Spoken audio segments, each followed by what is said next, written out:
Break the mirror. Welcome to Deconstructing Your Identity. Now, this whole part of the process is the deconstruction of who you are today. That doesn't mean we want to create a new version of you or reinvent you or change who you are. What we want to do is deconstruct the parts of you that aren't really you, the parts of you that were molded and adapted and created based on trauma and experience and frequencies and programs and expectations and all of the things that have formed who you are today, but really just forced you to hide, to play small, or to mold and adapt yourself to fit the needs of those around you. So as we deconstruct throughout this process, there are times where you might see the same question repeated, but in a different way. And so the verbiage might be different. It might be sandwiched between two different questions. There's a reason for this. So if you get to a question, I feel like I already answered that. Don't go through the motions and just answer the same way. I want you to take a moment and tap back in, because throughout this process, questions are in a very specific manner to bring up certain aspects and peel back different layers, depending on where you're at in the overall prompting and journaling and generally just like the deconstruction process. So allow yourself to tap back in and answer the question, because you might be surprised that something totally different comes up for you just based on the questions that are around it, or that you've gotten further down the healing journey and now like the new layer comes up. So be open in this process, right? The reason I have to deconstruct is because from the moment you're born, the moment you get hit Earth, we are bombarded with frequencies and expectations and programs and all these unspoken rules that tell us it's not safe to be who we are. We learn to conform and contort and shrink ourselves, and we learn to start fitting the mold of what our parents want, our caretakers want, what society wants, what makes us feel essentially safe. Then you add in the trauma, society, career, all the unconscious programming that's happening. There's so much, and we start building a life that doesn't even belong to us because it's based off of a non-authentic version of ourselves that we didn't choose to be, we only inherited. So again, we're not reinventing, we are not creating, we are not changing, we are deconstructing what was never you to begin with so that the real you can start to emerge. This whole process is discovery. So your identity will be an evolution, because again, you're going to peel back a layer, and then we're going to go a little bit deeper, and you're going to peel back another layer, and you're going to evolve more and more and more. And then as you allow yourself to live a more authentic expression of yourself in the world, you might start to see that the things that you once liked, you don't like anymore. Things that maybe you weren't interested in before, you are now. Relationships change. All kinds of things change in this process. So allow your identity to evolve, but most importantly, allow yourself just to go through this rediscovery process with an open mind.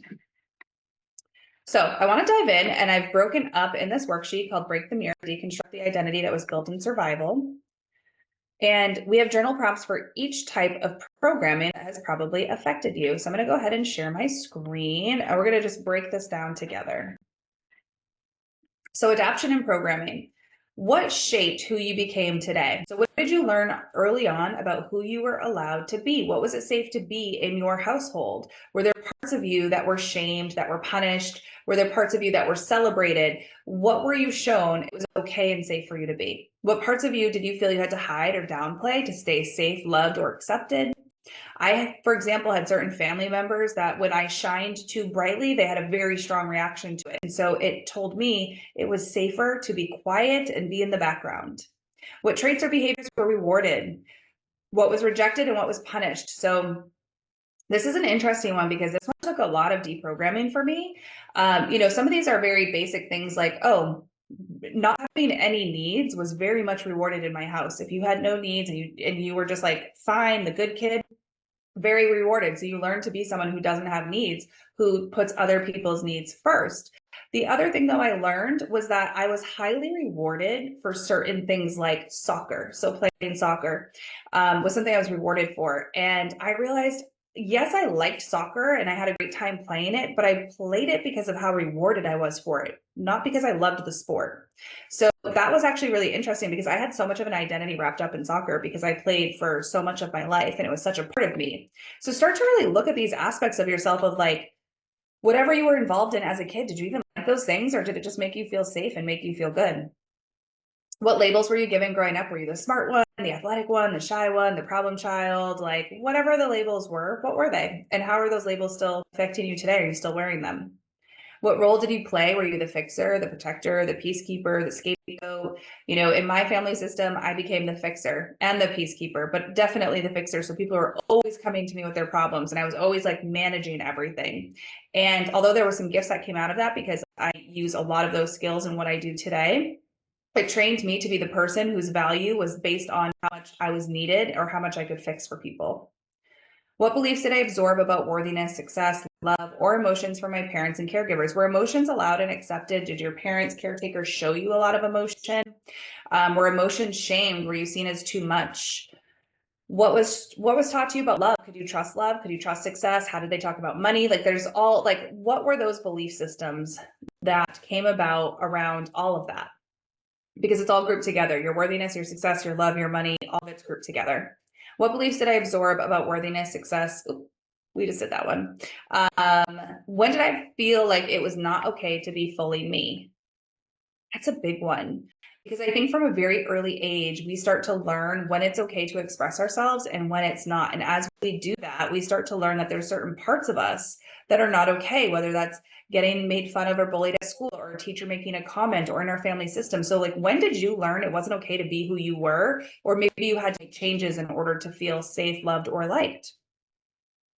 Where in my life did I start performing or pretending in order to fit in or avoid conflict? That's pretty self-explanatory. What messages did I receive from school, religion, or media that shaped how I saw myself? So this can be a big one about, different societal roles. Like, what is the traditional role of the gender roles in a home, right? Or what's the traditional role of a woman in the workplace? Like there's so many different things. So like really think about what were you shown and what were you taught on TV? I can give an example. For me, Barbie was really big. So the Barbie aesthetic was really big when I was younger. So that immediately starts to shape how I viewed myself, my body, my worthiness.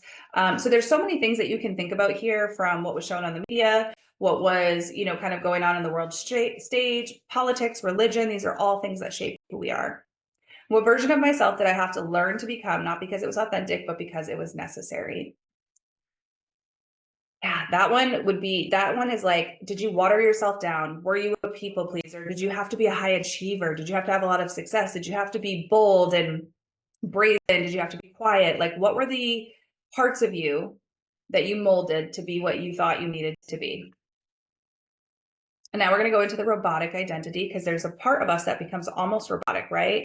So what parts of my identity right now feel like performance instead of truth? Where am I showing up in my life because I feel like I have to versus how I want to? And I can give you some examples with that. There are times where I will be creating content and I have to really think about, like, do I want to be here right now creating this video, or am I doing it because I'm worried the algorithm will forget about me, or I'm worried I'm not going to be relevant? Am I here because I want to be here today? Am I here because there's a message to deliver, or am I here because of some external factor that's kind of like creating a loop in my head here? Like, what's my motivation? This could be in your workplace, this could be in your home, this could be in your friendships. Like, where do you perform? Where in my life do I feel the most disconnected, numb, or like I'm going through the motions? This can be like if you're really bored in your career and you're just like showing up every day, you go through the motions, like things are fine, but there's no passion, there's no excitement. Same with relationships. It can be like we're in this relationship, but we've become roommates instead of being like madly in love with each other, or whatever it is. But where do you just feel like you're overall disconnected? When we're living in the full alignment and authentic expression of ourselves, yes, we experience like this phase of peace, which can often feel like boredom, but we're still passionate, lit up, and fully expressed. So don't confuse boredom and disconnection. What expectations am I still trying to meet that don't align with who I really am? How do I act differently depending on who I'm around, and does that reveal? I had a time where I was a total chameleon. Like if you saw me around my family, I was one person. With my friends, I was another person, because it was like, my family accepted a certain version of me, and then my friends allowed a space where I could express more of myself, but still had to kind of show up in a certain way. So I was very compartmentalized. There was also parts of me where, like in the corporate world, I would not really put my spiritual side out there. I might do like the trendy LA spiritual, but not like truly my deep down intense woo-woo self. So there's a lot of areas where I compartmentalized and was kind of a chameleon. Where does that show up for you? What do I believe I have to be in order to be loved, successful, or accepted? Hmm. This is a really good one to look at. Like, okay, this is the type of love I want. This is the type of success I want. This is how I want to be accepted. Here's who I am today. Is that in alignment? And if it's not, what would get you there? Because that's often an invisible wall that we put up. I have to be XYZ in order to be loved. You're lovable as you are today.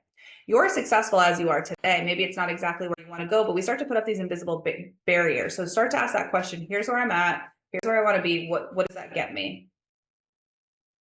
What roles or masks am I afraid to take off and why?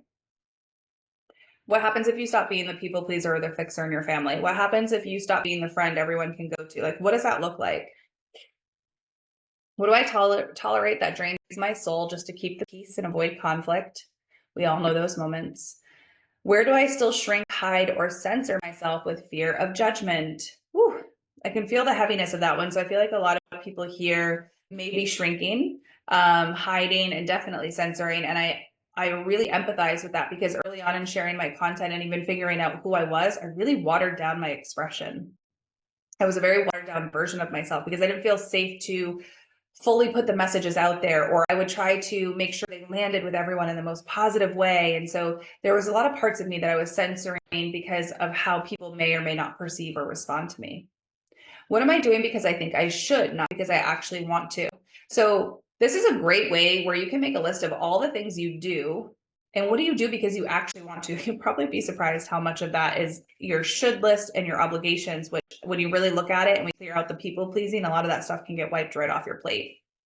What would I lose and gain if I stopped being who I was trained to be? Okay, now we're going to look at the soul reclamation. So, who are you when there isn't programming? What parts of you have been exiled, suppressed, or forgotten that you now want to reclaim? What brings you alive, even if it doesn't make sense, okay, or fit into like who you are? If I were to look at this, a year and a half, 2 years ago, talking about making this course or doing spirituality, these would have been passions, but they wouldn't have made sense for who I was at the time, right? But I had to like really decompress all of that and be like, what brings me alive? This is the shit that lights me up right here, right now. Like this excites me. I can't wait to do it. I never feel like I'm working when I do it. If no one judged me and nothing was off limits, who would I be?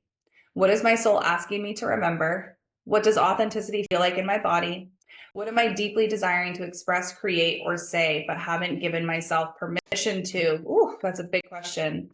What do you want to express to the world, but you are holding back, whether you're watering it down or holding it back altogether? Who do I become when I'm not trying to impress, prove, or survive, when you're just being you? What does the phrase, remember who you are, mean to you today?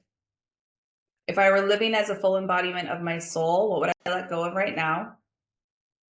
What does my truest self want me to know? And a lot of these are questions that have deep reflection. And so it's asking the question and then waiting for the answer to come in, giving your soul time to speak because your brain is trained to hear this information, disregard it, and just answer with whatever canned response feels safe. So this is the part where you've got to take a beat and like really dive into these questions. Really allow your soul to speak. And again, this is why some questions are repeated with different verbiage or they're repeated at different times throughout this process, because you will have different responses and different reactions at each time. So really take the time to dive into this. Allow yourself the time and space to be confused, to feel overwhelmed or discouraged. Identity is a big topic. It's a lot to dig into. So it is no small feat or project that you are working on right now. So take your time, take your space. Just make sure you spend a lot of time in this area. This area right now is the game changer in actually taking the actions that align you to your truest self and your highest timeline. So don't skip this process, really dive into it. And I will see you in the next module.